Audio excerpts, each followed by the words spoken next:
I know these antique-style all-in-one stereo systems and a wooden cabinet with a record player on top are regarded as being universally awful, and certainly most of them are. But I got this one for $17.99 at the thrift store because I have reason to believe it bucks the trend. First of all, it was made by TEAC, which is a legitimate and pretty well-respected manufacturer of audio components, unlike the brands which went defunct decades ago and then were resurrected in name only, like Crosley and Victrola.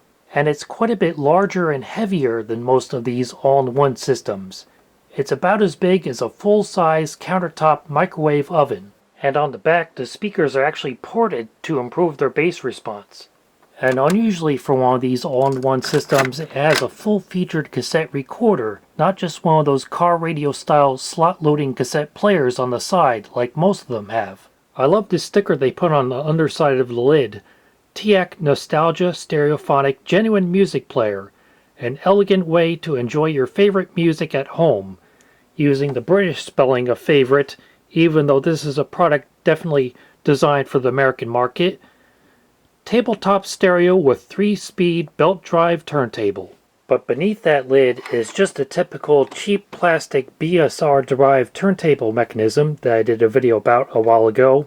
The needle is missing, but that's just as well because you should always replace the stylus on any used turntable you buy because you never know if it might be worn out or damaged.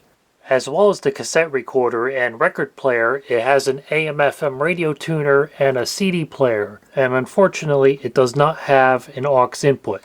It also doesn't have a line output, but it does at least have a headphone jack. It's the TEAC model number GF330 Compact Hi-Fi Stereo System, and it was manufactured in November 2003 in China.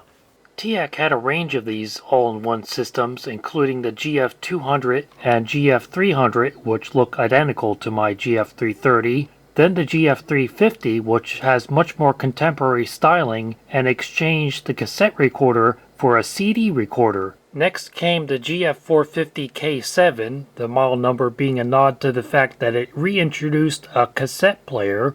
Then the GF550 was basically identical to it. And finally the GF550 USB, which added a USB output for digitizing your records and tapes. My previous experience with a different style of TEAC all-in-one system, the LPR550 USB, was overall surprisingly positive, so let's see if the same thing is true of this one. First with the radio tuner, whose dial is unfortunately not backlit.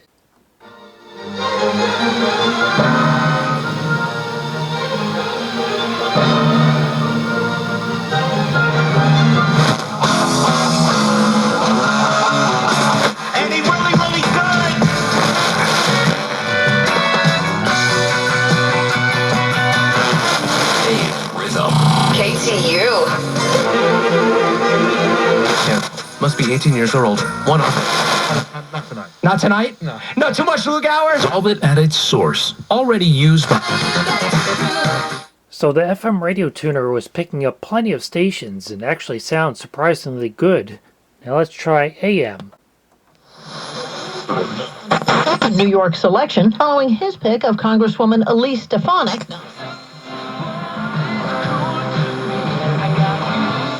Cryptocurrencies rolls on. The price of the flagship currency.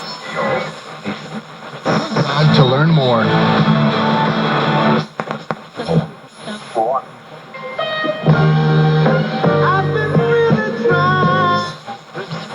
We saw during the day, and the persistent breeze we've had at times. South near Route 70, apparently still off to the shore. O'Reilly Auto Parts for all your car care needs. Great to have Cayman Rucker back. He's made it Need fast. Allegedly stole the car from a friend of the woman. Hearing my words right now.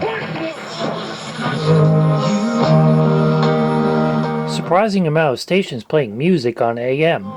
Next, the CD player, which is pretty basic because it only has a track number display and no programming, but it should be good enough to get the job done.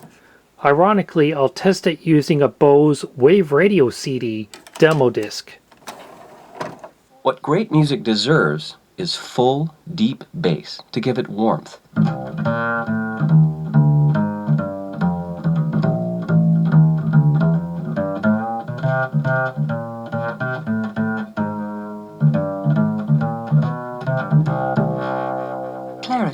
to make every detail sparkle.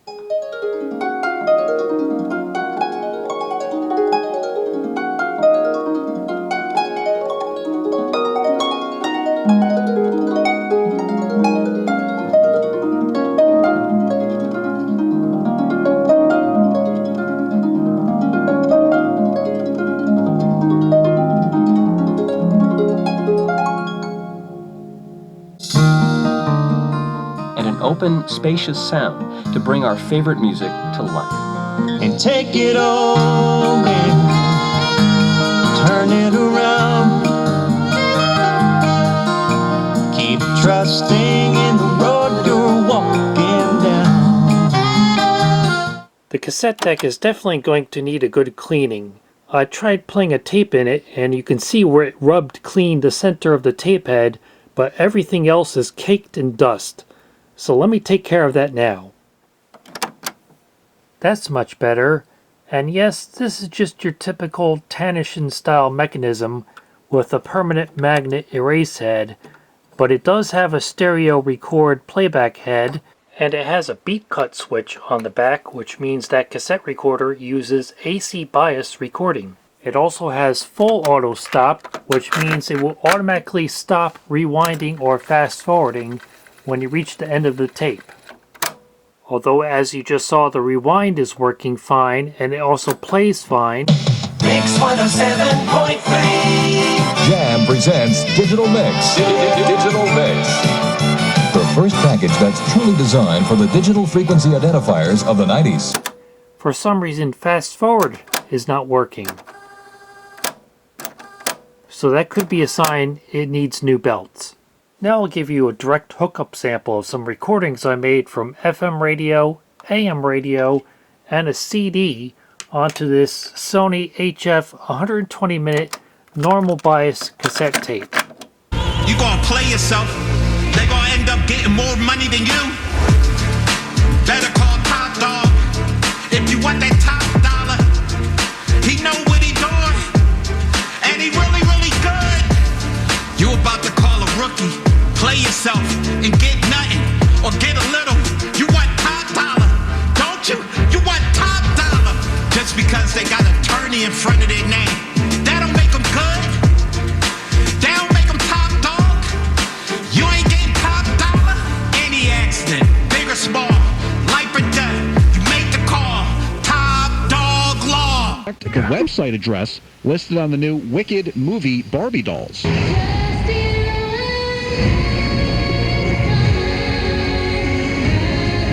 The promotional dolls for the main characters, Glinda and Elphaba, have a printed link on its box to Wicked.com. The only problem is that's actually a pornographic website, not the official page for the upcoming movie. The adaptation of the Broadway play is coming out this Thanksgiving, and several brands, including Mattel, Lego, and Betty Crocker, have all launched collaborations. The issue was first noticed by customers online. The actual website for the film is wickedmovie.com. I'm Liz Radabali for 77 WABC News. Whether you're serious about a classical cat like Strauss or about the latest brain-shaking rock from Chemical Wedding, this CD is going to help you make recordings that are virtually indistinguishable from the original. And speaking of shaking one's brain, here is Chemical Wedding.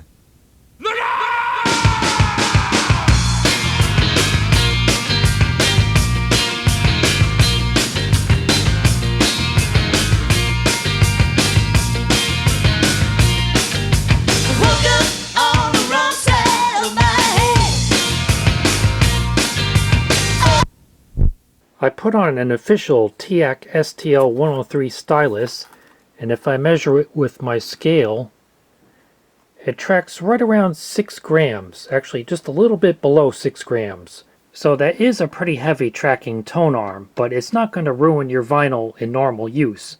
You'd need to play your records 100 times before any damage becomes noticeable. And likewise, while this is a plastic platter, it does have these little rubber bumpers, so it's not going to scratch your records.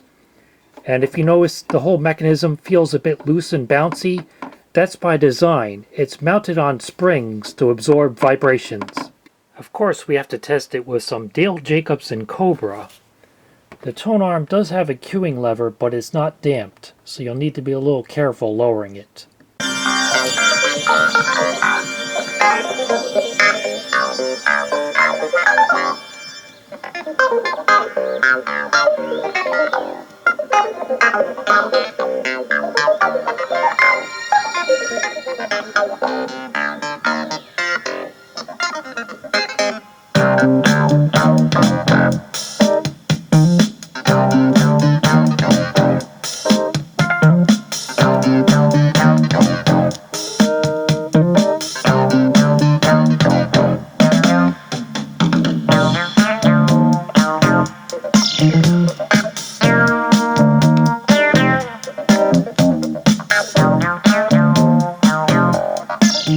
I think, as you can hear, unlike most of these wooden all-in-one systems with this cheap turntable mechanism, it actually has very good bass response, even through the built-in speakers. And it'll sound even better through a direct hookup.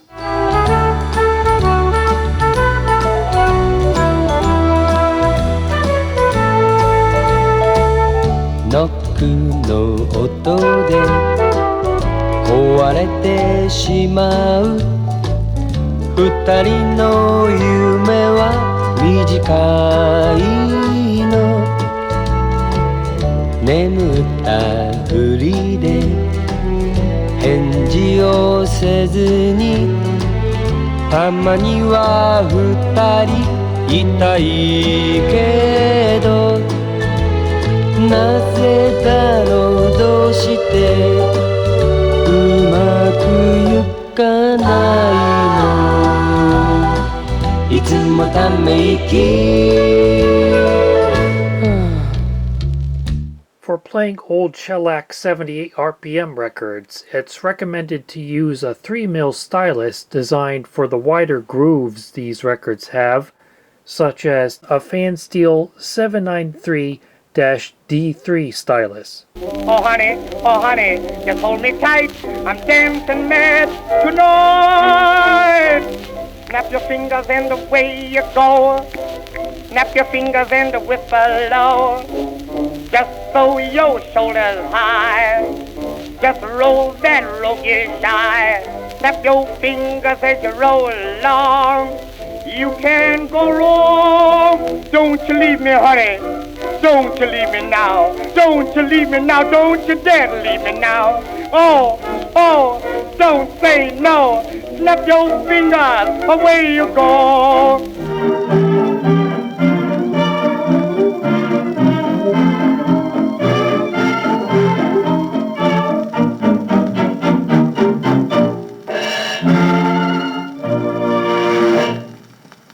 There's no auto stop or auto return, so when it reaches the end of the record, you'll have to pick up the tone arm and return it to the rest by hand. Taking off the back cover reveals the separate acoustic chambers for the speakers, which contributes to their good sound quality and also reduces the amount of resonance from them that gets picked up by the turntable. Peeking through one of the bass ports, you can see that the speaker drivers have pretty good sized magnets on them. They're 4 ohm speakers, rated at 10 watts nominal, 15 watts maximum, which is plenty for an all-in-one system like this.